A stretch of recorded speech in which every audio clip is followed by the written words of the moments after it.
You're with Julian on the Brown Notes, Australian election, China come and save us. Now, this might seem like treason to call for help for China in this election. I don't believe that the Morrison government spending billions and billions of dollars of taxpayers' money last election to get re-elected in marginal seats without oversight, without federal ICAC, and doing exactly the same this side is in the Australian public's best interest. I don't think the majority of our commercial media being one-sided in politics is in the best interests of Australia. So, make no bones about it, China have been waiting for this election.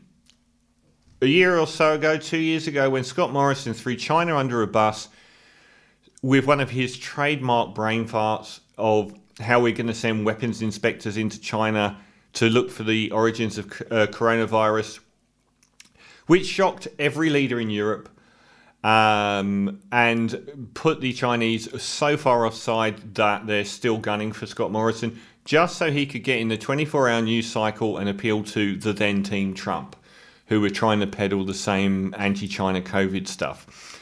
And it's cost our export business tens of billions of dollars, which the media don't really report on very much. But make no bones about it, China are waiting to off ScoMo here and the Liberal Party.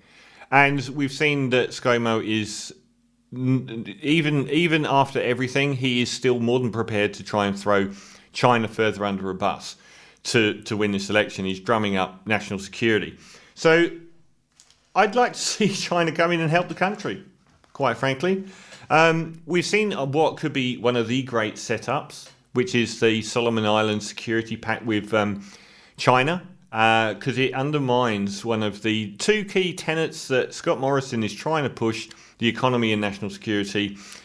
We've just had Penny Wong call the Solomon Islands treaty with China, putting Chinese troops closer to Australia, as the greatest Australian foreign policy blunder since World War II.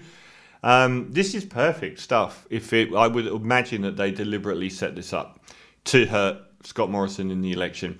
But given that Scott Morrison and Dutton and co were laughing their asses off about water lapping at the doors of these islands 3 years ago, they made this bed.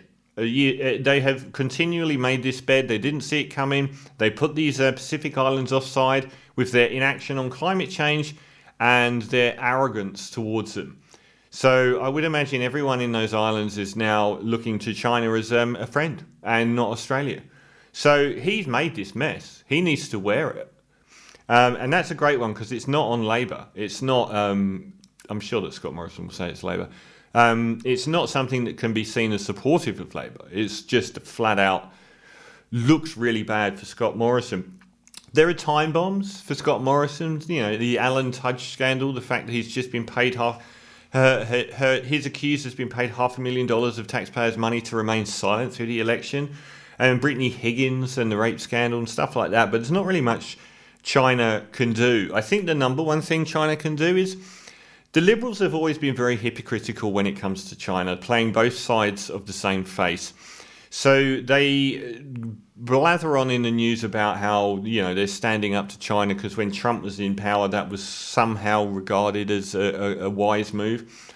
But then they go around the back and they go to what they see as a very conservative voter base in Sydney, which is Chinese expats, particularly the older generation, by amping up culture wars and non-traditional values and saying they're very pro-business. So they caught the Chinese vote behind the back of the front where they, this full frontal assault on China. But around the back, they're telling the Chinese voters that live in Australia that they're their best friends. Wake up. Because they're not. So China can do a lot here with influence by, saying that these Liberals are not your friend. There's so many things the Liberals have done that would seem hypocritical in their current stance, which is trying to make Labour out to be Chinese patsies. Labour didn't sell the port of Darwin to the Chinese on a 99-year lease.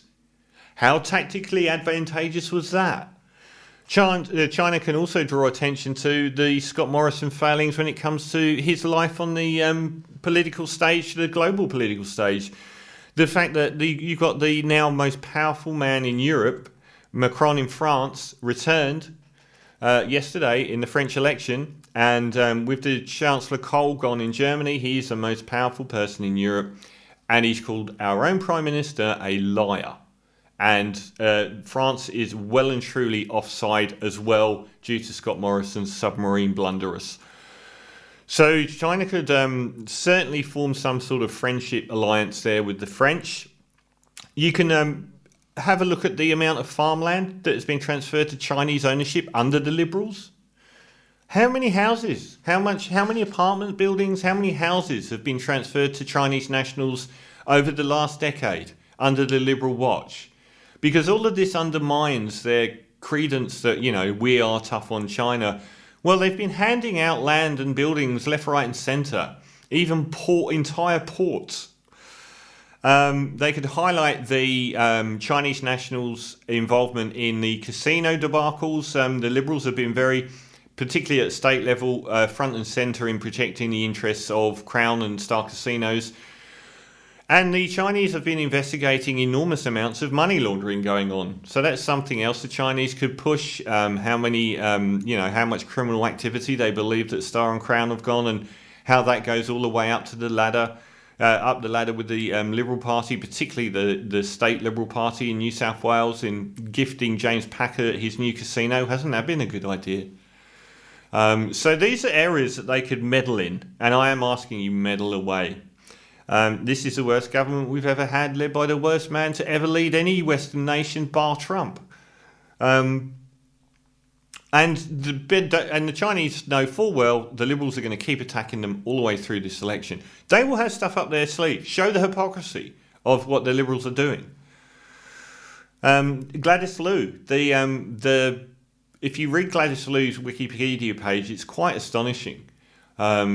She was up to her neck in the Communist Party and then pretended to be not up to her neck in the Communist Party. Malcolm Turnbull was warned by our security agencies not to go to a party held by her. The person that blew the whistle on claiming the Chinese government had paid him was asking to give him $1 million to represent them in politics, ended up dead. There is so much that's dodgy about this, and Scott Morrison is crying racism against her from Labour. I'm not sure that works. So don't think that the Chinese haven't been waiting for these 6 weeks. They have. And if they've got something as unbelievably awesome as the Solomon Islands Security Pact in the pipeline, I doubt that's the end of it.